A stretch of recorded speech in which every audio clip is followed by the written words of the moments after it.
హిందూ బంధువులందరికీ జై శ్రీరామ్.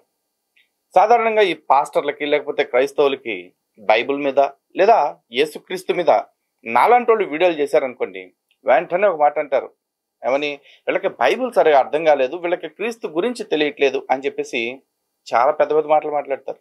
నిజానికి మేము బైబిల్ని ఆమూలాగ్రము చదివి పరిశీలించి పరిశోధన చేసి ఉన్నోళ్ళమే.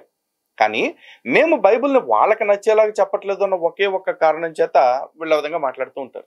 కానీ ఇదే బైబిల్ గురించి అరాకొరా జ్ఞానం కలిగి ఫోన్లో రిఫరెన్సెస్ చూసుకుంటూ మాట్లాడే బ్యాచ్ని చూసి కొంతమందిని వీళ్ళు పండితులు అని సర్టిఫై చేస్తున్నారు. కావాలంటే ఒకసారి చూడండి.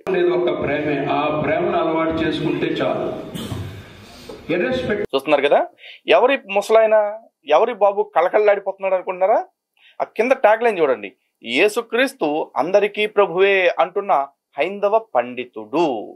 అంటే వీళ్ళ దృష్టిలో ఎవరు పండితుడు? హిందూ గ్రంథాలన్నిటిని పరిశీలించి పరిశోధించి చదివేసి అవపోసన పట్టేసిన వాళ్ళు పండితులు కాదు. వీళ్ళ దృష్టిలో హిందూ గ్రంథాలన్నీ చదివినట్లుగా చెప్పబడుతూ ఎంతెంత నామాలు పెట్టుకుని నటనలు చేస్తూ ఏసుతోపు ఏసు తురుము అనే యదవనా డిస్కీగాళ్ళు ఎవరైతే ఉంటారో అట్లాంటి డిస్కీగాళ్ళు అందరూ ఇలాగ పండితులు అనమాట. అయితే ఈ పండితుడు ఏం చెప్తున్నారో ఒకసారి మీరు చూడండి. మిగతా వాళ్ళు ఎత్తట్లేదు అంటే ఇంకా డౌట్ అయింది, ఆయన ఉన్నాడో లేడు అని. ఉన్నాడో నేనే ఒప్పుకున్నాను, మీరు ఒప్పుకోకపోతే ఎలాగా? వీడెవడో క్రైస్తవ సభలకు పోయాడు, నామాలు ఎట్టుకుని యాసాలు వేసుకుని వెళ్ళింది. కాకుండా అక్కడ ఏమంటున్నాడు, ఇక్కడ యేసుక్రీస్తున్నారని నమ్మేది అంతమంది అంటే ఎవడు ఒకళ్ళిద్దరు చేయెత్తారంట. అంటే అక్కడ వాళ్ళకే పూర్తిగా నమ్మకం లేదు. దానికి వీడి సర్టిఫికేషన్ ఏంటి? ఉన్నాడు నేనే నమ్మితే మీకేంటి నమ్మటానికి అంటున్నాడు. అవును పెద్ద మరి తోపువి, నువ్వెవడో నా బొచ్చు నాకే తెలియదు, నువ్వు నమ్మితే ఇప్పుడు అందరు నమ్మేయాలంటావు. ఎరా, హిందూ అని పేరు పెట్టుకుని ఇలాంటి మాటలు మాట్లాడటానికి కనీసం సిగ్గుందా? ఒక పండితుడిని చెప్పుకుంటున్నావు. దరిద్రుడా, దౌర్భాగ్యుడా, నీచుడా, నికృష్టుడా, పోరంబోకు ఎదవా అని తిట్టాలనిపిస్తుంది. కానీ నీ వయసుకి మర్యాద ఇచ్చి వదిలేసా, ఊరుకో, గుర్తుపెట్టుకో.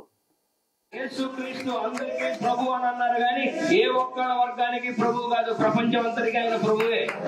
కరెక్టే, కానీ ఆ మాట చెప్పింది ఎవడు? నువ్వా, నీ అమ్మ పెనిమిటా, లేకపోతే వాళ్ళమ్మ పెనిమిటా? కాదు, మళ్ళా బైబిలే చెప్పింది. ఆ బైబిల్ చెప్తే యేసుక్రీస్తు అందరికీ ప్రభు అని నువ్వు అంటున్నావు. ఒరే, బైబిల్ యేసుక్రీస్తు అందరికీ ప్రభు అని చెప్పకపోతే అడుగు తినేవాడని చెప్పుద్దా? చెప్పదు. ఎందుకంటే అది వాళ్ళ మత గ్రంథం. ఆ మత గ్రంథాన్ని అడ్డం పెట్టుకుని ఆ దేవుడిగా ప్రచారం అవుతున్న అసలు పుట్టని వ్యక్తిని మార్కెట్ చేస్తున్నారు వాళ్ళు. కాబట్టి ఆ పుస్తకం అట్టాగే చెప్పుద్ది. దాన్నే పట్టుకుని నువ్వెట్ట ఊరవుతున్నారు అయ్యా, నీకే నీ సోది, నీకు తాడు బొంగరం తెలియకుండా తెగ మురిగేస్తున్న వేదికకి మైకి దొరికింది కదా అని చెప్పేసి.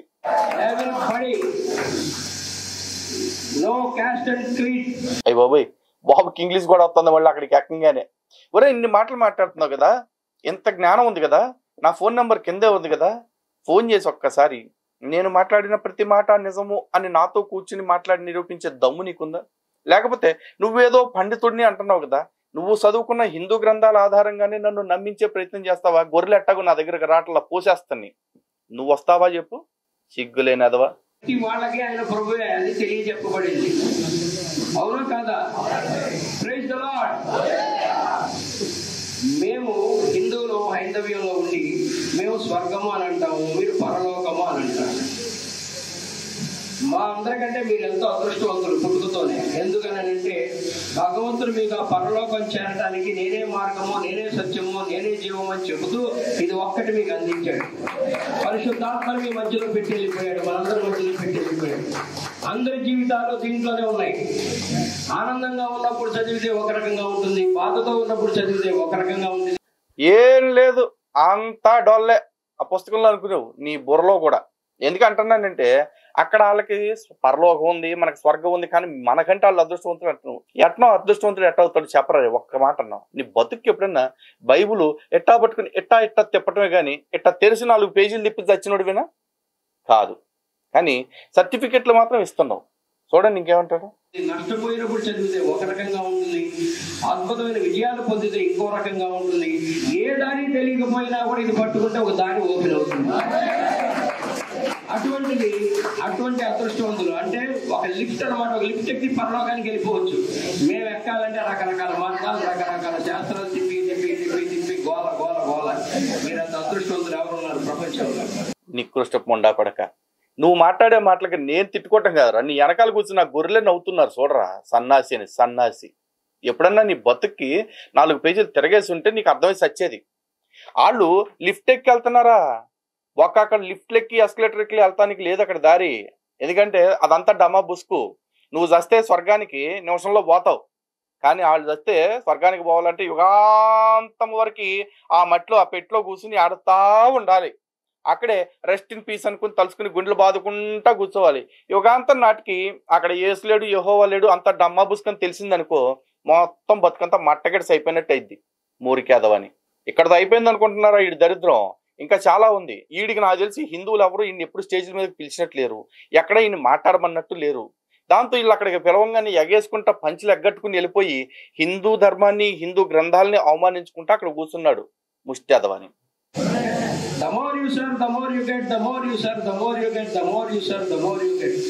ఎరా గొర్రెల వేదిక ఎక్కితే మాతృభాషను మర్చిపోవాలా? ఒక్కో మాట 3 సార్లు చెప్తున్నావు ఎందుకు రా ముండా? లౌకిక ప్రపంచంలో దీన్ని ఆధారంగా చేసుకుని బాగుపడి కోట్లు సంపాదించిన వాళ్ళు అన్యులు కూడా చాలా మంది ఉన్నారు. దీనిలో ఒక వాక్యాన్ని పట్టుకొని నేరం నాది కాదు ఆకలిది అని ఒక సినిమా తీసేసి కోట్లు సంపాదించేశాడు. మీలో పాపం చేయనాడు ఎవడో ఒక్క రాయి అయింది అన్నాడు, అది ఇందులో నుంచి పట్టుకుంది. దాంతో సినిమా అబ్బా ఒక్క లైన్ పట్టుకునే సినిమాలు తీసేసి కోట్లు సంపాదించేసుకున్నాడని ఎడితే, మరి హిందూ పురాణాల మీద కొన్ని 100 సినిమాలు వచ్చాయి, కొన్ని లక్షల కోట్ల వ్యాపారం జరిగింది. మరి అప్పుడు హిందూ గ్రంథాల మీద బతికిన వాళ్ళందరి గురించి ఎందుకు మాట్లాడలేరు నువ్వా? ఈనేవాడు ఎర్రి గొర్రె అయితే చెప్పేవాడు ఇట్లాంటి సిద్ధాంతం అంట చెత్తగా. దాంతో సినిమా హిట్ అయిపోయింది. ఎన్టీ రామారావు గారి సినిమా కొన్ని సంవత్సరాలు 30-32 సంవత్సరాల క్రితం. కానీ మనమే పట్టుకోవాలి. చెప్తున్నావు ఇందాకటి నుంచి యేసు యేసు యేసు అని, ఆయన కింద పట్టుకో సరిపోద్ది. కిందంటే మళ్ళీ బూత్ అనుకుంటావు పాదాలు. అందరూ చదివేదే, రోజు చదువుతారు, రోజు ప్రార్థన చేస్తారు, ఏదో ఆ వాక్యం స్పృశిస్తుంది, తట్టుతుంది, అక్కడి నుంచి అద్భుతాలు జరుగుతాయి. రోజు చదువుతున్నా కూడా అనేక మంది అనుకోవచ్చు, ఇంకా ఈ కష్టాల్లో ఉన్నాము, ఈ కష్టాలు ఎప్పుడు పోతాయి, అది ఎప్పుడు పోతాయి, ఇది ఎప్పుడు పోతాయి అని. మనం ఒక కార్యక్రమం మొదలుపెట్టి 4 అడుగుల ముందుకే ఇంకా ఆగిపోతాం. కాసేపు అడ్డంకి రాగానే ఆయన మనకేమైనా బాకీయా ఏంటి? ఈ ప్రపంచం మొత్తం పాలించే అతనికి మనకేమైనా బాకీయా? ఆయన ఎంత విశ్వాసంతో పట్టుకోవాలనేది ప్రతి ఒక్కళ్ళు ఆలోచించాలి. అప్పుడు అద్భుతాలు జరుగుతాయి. అంతేగాని ఆయన ఇవ్వడానికి సిద్ధంగా ఉన్నాడు, పుచ్చుకోవడానికి మనం సిద్ధంగా ఉండాలి. We must be ready to receive. మనకేం కావాలో ఇవ్వడానికి ఆయన సిద్ధం. అట్ ద సేమ్ టైం మనం కోరుతాం, అది కావాలి ఇది కావాలని, ఆయన ఇస్తాడు. కానీ మీకు ఏది మంచిదో అది ఇవ్వడానికి సిద్ధంగా ఉన్నాడు అనేది గుర్తించాలి. మనం అడిగింది రాకపోవచ్చు, మనం ఫార్చ్యూనర్ అడగచ్చు, అది రాలేదనుకునే లోపల ఆయన BMW ఇవ్వచ్చు. ఒరే వీళ్ళే బియ్యమును డబ్బులు పంచుకుంటా బతుకుతున్నారు. ఇలా బతికి BMWలు మళ్ళీ దేవుడు ఇవ్వటం సిగ్గులేనోడా. వాళ్ళ మామ కదా అడ్డమైనోడు వేదికలు ఎక్కటం, అడ్డగోలుగా ఏది పడితే అది మాట్లాడతాం. ఎందుకరా ఈ బతుకు? జగన్ అనుకోవచ్చు, నీకెందుకురా సింగిల్ బెడ్రూమ్, నువ్వు నా కార్యక్రమంలో ఉంటూ నీకు ప్యాలెస్ ఇస్తానంటాడు.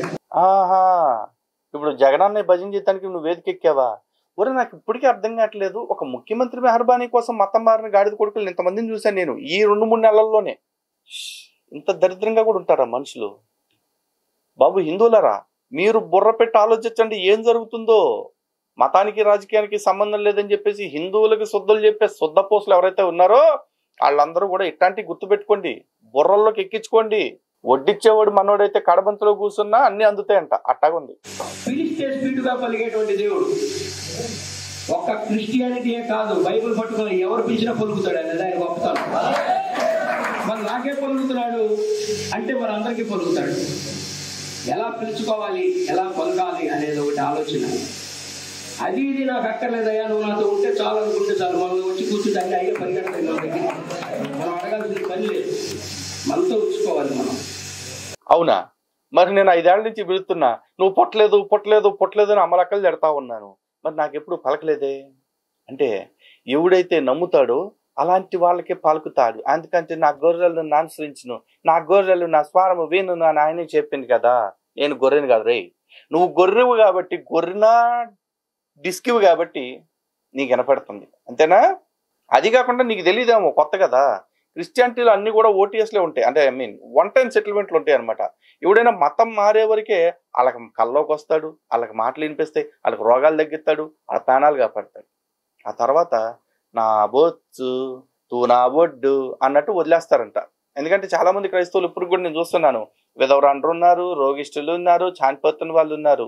ఇక్కడ చనిపోతేనేమో ప్రభువుని తెలుసుకోకుండా చనిపోయాడు అంటారు, అటు పోయి అక్కడ చస్తేనేమో మహిమ నిద్ర మట్టగడ్డ అని ఇప్పుడు రాస్తారు. ఇదేనా ఎందుకురా ఇలా అసలు? మొన్న ఈ మధ్య కొత్తగా అక్కడ బ్యానర్ చూశాను, ఎవడు చచ్చిపోయినట్టు రోడ్డు పక్కన వేశారు, పరలోక పిలుపు అని చెప్పేసి.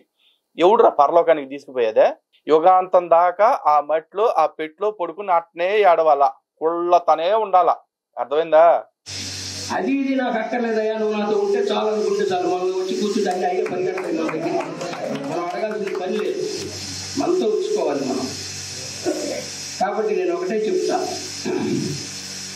యద్యదాచరతి శ్రేష్ఠః తత్తదేవేతరో జనః సయత్ ప్రమాణం కురుతే లోకస్తదను వర్తతే అన్నాడు. ఉత్తములైన వారు దేనిని ఆచరించురో దానినే ఇతరులు ఆచరించురు. ఉత్తములైన వారు వేరిని ప్రామాణికముగా అంగీకరించురో దానిని లోకమంతయు అనుసరించెదరు అన్నారు. ఇవాళ ఉత్తములైన వారు అనేక మంది, జాతీయ సభస్ లాంటి వాళ్ళు, మిగతా వాళ్ళు అనేక మంది ఉత్తములైన వారు దీన్ని ప్రామాణికంగా అంగీకరించారు. ప్రపంచంలో అద్భుతాలన్నీ జరుగుతూనే ఉన్నాయి. ఓరే ఓరే ఓరే ఓరే ఓరే, నీ బతుక్కి ఇంత చెప్పావు కదా, శివరాఖరికి నీకు పోల్చాలంటే మంచి చెప్పాలంటే మళ్ళా భగవద్గీత శ్లోకమే దిక్కైంది. అయినా కూడా రే ఉత్తముడైన జాకబ్బు బోకబ్బు ఏవో ఆ ప్రవక్త ఈ ప్రవక్తలు అందరూ దీన్ని అంగీకరించారని ఊపుతున్నావు కదా, అదే పుస్తకాన్ని ఊపుతున్నావు కదా, వాళ్ళందరూ బైబిల్ పాత్రలు, వాళ్ళంతా యూదు ప్రవక్తలు, క్రైస్తవ ప్రవక్తలే. మరి వాళ్ళు బైబిల్ని ఒప్పుకోకపోతే నీకులాగా వాళ్ళు ఏమన్నా కోవర్టుగాళ్ళు అనుకున్నావా భగవద్గీతను తీసుకొచ్చి ప్రచారం చేయడానికి? కాదు, వాళ్ళ మత గ్రంథాన్ని వాళ్ళు ప్రచారం చేస్తున్నారు. కానీ నువ్వు ఇక్కడ ఏం చెప్తున్నావు? యద్యతాచరతి శ్రేష్ఠ తత్తదేవేతరో జనః సయత్ ప్రమాణం కురితే లోకస్తద్ అనువర్ధతే అని చెప్పేసి ఏదో దిక్కుమాలిన ఒక రాగంలో ఇంత మంచి శ్లోకాన్ని పాడేశావు. కానీ ఇంత మంచి శ్లోకంలో చెప్పిన అర్థం ఏదైతే ఉందో, ఏదైతే ఉత్తములు ఆచరిస్తారో దాన్నే లోకమంతా కూడా ఆచరిస్తుందనే మాట, ఆ మాట బైబిల్ మొత్తం మీద భూతద్దం పెట్టెతికి, ఏది భూతద్దం పెట్టెతికి కాదు కూడదు దీన్ని అబ్బా ఇత్తే ఇద్ది అనుకుంటే మైక్రోస్కోప్ టెలిస్కోప్ పెట్టేని ఎతుక్కో, ఎతికి ఒక్క లైన్ నాకు చూపించరా, తెలియదు. మళ్ళీ దీనికి నీకు అక్కడ భగవద్గీతే కావాలి. పోనీ ఆ బైబుల్లో అయినా సరే యేసుక్రీస్తు నేను ఉత్తముండను, అదే నేను ఉత్తముడను అని చెప్పుకున్నాడా? లేదుగా.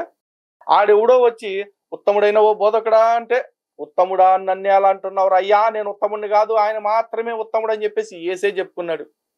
ఆయనే నేను ఉత్తముండను కాదు, అదే ఉత్తముడను కాదు అని చెప్పుకుంటే నువ్వెవడు రమ్ముండా సర్టిఫికెట్లు ఇస్తానికి? నువ్వెవడు రా అసలు?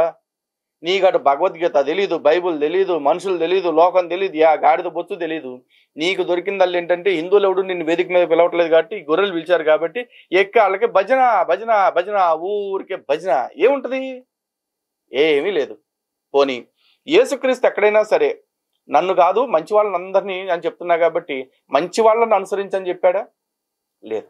బైబిల్ కొత్త నిబంధనలో ఉన్న 27 పుస్తకాల్లో కనుక చూసుకుంటే, 7000 వచనాల్లో కనుక చూసుకుంటే ఒకటే మాట చెప్పాడు.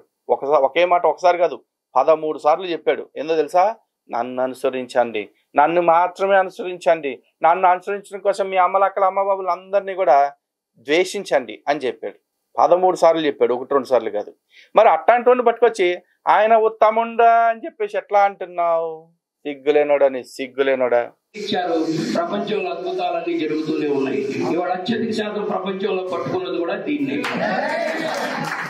The more you serve, the more you get. The more you serve, the more you get. The more you serve, the more you get. నీ ఇక మొమ్మాట చెప్పావు, the more you serve the more you get, the more you serve the more you get, the బొత్సు బొసనం అని చెప్పావు కదా. ఇలా కేవలం సర్వీస్ చేసి ఇలా మనుషులకి మంచిని మాత్రమే చేయండి చాలు, నన్ను నమ్మకపోయినా పర్లేదు, నేను పరలోకానికి తీసుకుపోతానని యేసు చెప్పిన మాట ఎక్కడైనా ఉంటే చూపించాయా? చెప్పు. ఇప్పుడు కూడా చెప్తాను, కొంతమంది పాస్టర్లు ఇంకా సిగ్గు లేకుండా బాహాటంగా చెప్తున్నారు, నువ్వు ఎంత మంచి పనులైనా చెయ్యి, నువ్వు యేసుని నమ్మకపోతే పరలోకానికి పోవు, నువ్వు ఎన్ని రేపులైనా మర్డర్లైనా చేయి, నువ్వు యేసుని నమ్ముకున్నావు అంటే పరలోకానికి పోతావు అని చెప్తున్న పాస్టర్లని ఇంతమందిని చూపిస్తా. మరి పుస్తకం పట్టుకుని, పుస్తకాన్ని చదువుకుని యేసుది పట్టుకున్న, అదే యేసు పాదాలు పట్టుకున్న వాళ్లే అంతమంది చెప్తా ఉంటే నువ్వు ఎవడురా, ఎక్కడి నుంచి వస్తున్నారా మీరంతా? ఆడ దొరికింది సంతరా అయ్యా ఇదంతా కూడా. ఈ వజాని చెప్తా ఉన్నారు. నేను ఇచ్చేది నీకు ఇస్తాను అని అంటాడు. అందరినీ ప్రేమించమంటాడు. ప్రేమ శాశ్వతమైనది అంటాడు. Irrespective of cost and creed, ప్రతి ఒక్కరిని గౌరవించాలి, ప్రేమించాలి, అందరినీ కలుపుకొని వెళ్ళాలి, ఉన్నవాడైనా లేనివాడైనా సమానంగా చూడాలి. అలా చూస్తే అద్భుతాలు జరుగుతాయి.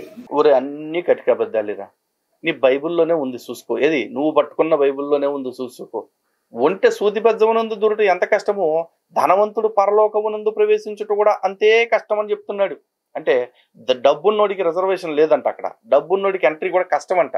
అంటే పేదోడిని డబ్బున్నోడిని అందరినీ సమానంగా చూడాలని చెప్తున్నావు. అరే పరలోకం కాడే ఆయన నేను సమానంగా చూస్తానని చెప్పట్ల, పైగా ఏసే క్లియర్ గా చెప్తున్నాడు, ఈ లోకమున నేను నీకు తెలియదని నువ్వు సాక్ష్యం చెప్పిన ఎడల పరలోకమునందు కూడా నా తండ్రి ఎదుట నీవును నాకు తెలియదని సాక్ష్యం చెప్తాను అంటున్నాడు. నువ్వేమో ప్రేమించు ప్రేమించు ప్రేమించు అన్నాడే చెప్తున్నావు. ఏందిరా ప్రేమించేది కామించేది నా తొక్క. ఎక్కడ నువ్వు ఏదైతే చేస్తావో అక్కడ ఆయన అదే రిజల్ట్ ఇస్తాను అంటున్నాడు ఓ పక్కన. మళ్ళీ ఇంకో పక్కన ఏమంటున్నాడు, నువ్వు మంచి చేసినా మట్టగిడిచిపోయినా నాకు అనవసరం, నన్ను నమ్ముకుంటే చాలు అని చెప్పేసి చెప్తున్నాడు. అంటే వ్యక్తి పూజ కోసం రోజులు చేస్తా ఉన్నాడు, భజనల కోసం చచ్చిపోతా ఉన్నాడు. అలా అరిషడ్ వర్గాలకి బందీ అయిపోయి అహంకారం అనే ఫ్లోలో కొట్టుకుపోతున్న వ్యక్తిని దేవుడు అని ప్రమోట్ చేస్తున్నావు. సిగ్గుందా? నువ్వు పుట్టిన ఏ ధర్మంలో అయితే మనిషి ఉన్నతి పొందాలంటే, మనిషి ఆత్మ ఉద్ధరణ పొందాలంటే అహంకారము మమకారం విడిచిపెట్టాలని చెప్తున్నారు. ఆ రెండింటినే పట్టుకుని అహం మమ అనే జడిలో కొట్టుకుపోతున్న వ్యక్తుల్ని, అదే పుట్టలేదు అసలు నా దృష్టిలో పుట్టలేదు, పుట్టాడు అని నిరూపించే దమ్ము నీకున్నా నువ్వు కూడా రావచ్చు, పుట్టలేదు. కానీ అలాంటి పుట్టని వ్యక్తి ఒకవేళ కల్పిత పాత్రలో కూడా ఇలా అహంకారం మమకారంలో కొట్టుకుపోతున్న వ్యక్తిని దేవుడు అని చెప్తున్నావు. సిగ్గుందా అసలు నీకు? హిందూ బంధువులారా, చాలా మంది ఏమనుకుంటున్నారంటే అసలు వయసుకు మర్యాద ఇవ్వట్లేదు, ఇన్ని బూతులు తట్టున్నాడు, లలిత్ కుమార్కి సిగ్గుచారం లేదా, సబ్జెక్ట్ లేదా అనుకుంటారు. నేను చెప్తున్నా, మీ అందరికంటే ఎక్కువ సబ్జెక్టే నాకుందరది క్రైస్తవులు, మీ అందరికంటే ఎక్కువ సంస్కారమే నాకుంది. కానీ నా సంస్కారము నా శత్రువు నా మీద గెలవటానికి అవకాశం ఇచ్చేది అనుకున్నప్పుడు నా సంస్కారం నాకు వెంట్రుకతో సమానం. నా ఆత్మగౌరవం, నా ఆత్మాభిమానం, నా గెలుపు, ఇవన్నీ కూడా నాకు నథింగ్. ధర్మం కంటే నాకు ఏది ఎక్కువ కాదు. ఆ ధర్మాన్ని అవమానిస్తున్న వాళ్ళు, ఆ ధర్మాన్ని ఇబ్బందులకి గురి చేస్తున్న వాడు ఎవడైనా ఎదురైతే వాడు నా శత్రువే. అలాంటి శత్రువు విషయంలో క్షమాధోరణి పాటించటానికి నేనే చేతగానున్న సవటనో కాదు. నా శత్రువుకి వ్యతిరేకంగా ఎంత స్ట్రాంగ్గా మాట్లాడాలో అంత స్ట్రాంగ్గా నా వాణిని వినిపిస్తాను. ఒక్కొక్కడికి అవసరమైతే గజం బారు బద్దలు కొట్టి మాట్లాడతాను. మీరు కూడా చాలా జాగ్రత్తగా ఉండండి. ఎవడు పడతాడు ఎంతవారు జన్యం వేసుకొచ్చి నేను నామాలు పెట్టుకుని పైన చాలువ కప్పుకుని లేకపోతే చేతిలో ఒక భగవద్గీత బుక్కు పట్టుకుని ఏస్తోపు ఏస్తురు అని చెప్పి అంటున్నాడంటే వాళ్ళందరూ కూడా ఇలా క్రైస్తవుల ట్రాప్లో పడ్డా బేవర్స్ గాళ్లే. ఇలాంటి బేవర్స్ గాళ్ళ మాటలు మీరు అస్సలు పట్టించుకోవాల్సిన అవసరం లేదండి. అలా పట్టించుకోవాలి అనుకుంటే కనుక విదేశాల నుంచి చాలా మంది మేధావులు, ఇలా అనాకాణిగాళ్ళు అడుక్కు తినే యాదవులు కాదు, మేధావులు చాలా మంది క్రైస్తవ్యాన్ని చీగొట్టి సనాతన ధర్మాన్ని స్వీకరించి ఇక్కడ అద్భుతమైన పండితులుగా మారిన వాళ్ళు చాలా మంది ఉన్నారు. అక్కడ ఇక్కడ కాదు, తెలుగు రాష్ట్రాల్లోనే కావాలి అనుకుంటే నేను నాలాగే ఎంతో మంది యూట్యూబ్లో చాలా మంది కనిపిస్తూ ఉన్నారు కదా హిందూ సంస్థల వాళ్ళు, వాళ్ళందరూ కూడా ఈ క్రైస్తవ్యాన్ని, ఈ బైబుల్ని చీగొట్టి అసహ్యం పుట్టి ఈ దౌర్భాగ్యపు మార్గం మాకు వద్దు అని చెప్పి విడిచిపెట్టి ఇలా వచ్చేసి సనాతన మార్గంలో ఉన్న వాళ్ళమే. మా మాటలు కూడా గమనించండి, ఓకేనా? మేము ఎందుకు బయటకు వచ్చాము అంటే ఎడాపెడా యగాదిగా కారణాలతో రాలా, సహేతుకమైన కారణాలతో, సవ్యమైన కారణాలతో వచ్చాం. మళ్ళీ చెప్తున్నా, అయితే అటు లేకపోతే ఇటు ఉండేవాళ్ళని నమ్మండి. కానీ అటు ఇటు కాకుండా ఉంటే, అటు ఇటు కాకుండా అంటే మళ్ళీ కొజ్జాలు నపుంసకులు అనుకుంటారేమో. కాదండి, వాళ్ళు చాలా బెటర్. ఇవాళ రేపు వాళ్ళు మనకంటే క్లియర్గా మాట్లాడుతున్నారు. ఓకే, ఇది 4th జెండర్, సెక్యులర్ బ్యాచ్ అంటారు అనమాట. 3rd జెండర్ కంటే కూడా తేడా జెండర్ ఇది. 4th జెండర్ ఇది, వాళ్ళని సెక్యులర్స్ అని చెప్పేసి అంటాం. ఈ సెక్యులర్స్ అంటే మళ్ళీ కొత్తగా అర్థం కాదు మీకు. మొన్న చెప్పింది మళ్ళీ చెప్తున్నా. పూర్వకాలంలో త్రేతాయుగము లేకపోతే వేరే యుగాల్లో రాక్షసులు అనేవాళ్ళు. ఇప్పుడు కలియుగంలోకి వచ్చేపటికి వాళ్ళని సెక్యులర్స్ అని చెప్పేసి అంటున్నారు. అందులో ఎలాంటి సూడో సెక్యులర్స్, ఎందుకంటే మన ధర్మాన్ని కాపాడటం కోసం మనలాంటి వాళ్ళు ఇంతమంది ప్రాణాలు పెట్టి పనిచేస్తూ ఉంటే మనందరినీ ఇక్కడే ఉండి వెన్నుపోటు పొడిచి చంపేస్తున్న నీచులే ఇట్లాంటి సెక్యులర్స్ అనమాట. సో ఇట్లాంటి సెక్యులర్స్ నుంచి, ఇలాంటి దౌర్భాగ్యాల నుంచి సనాతన ధర్మాన్ని కాపాడటానికి మేము సిద్ధంగా ఉన్నాం. మాలాంటి వాళ్ళని వెన్నంటి ప్రోత్సహించడానికి, మాలాంటి వాళ్ళకి నిత్యం మద్దతుగా ఉండటానికి మీరు కూడా సిద్ధంగా ఉండండి. అతి త్వరలో రామరాజ్యం ఏర్పడుతుంది. అదే అద్భుతమైన హిందూ రాజ్యంగా మారబోతా ఉంది. ఆ రాజ్యంలో ఇలాంటి అధార్మికులందరికీ కూడా సరైన శిక్షలు ఉంటాయి. ఓకే, జై శ్రీరామ్, భారత్ మాతకి జై. సనాతన ధర్మం వర్ధిల్లాలి, సనాతన ధర్మం మాత్రమే వర్ధిల్లాలి.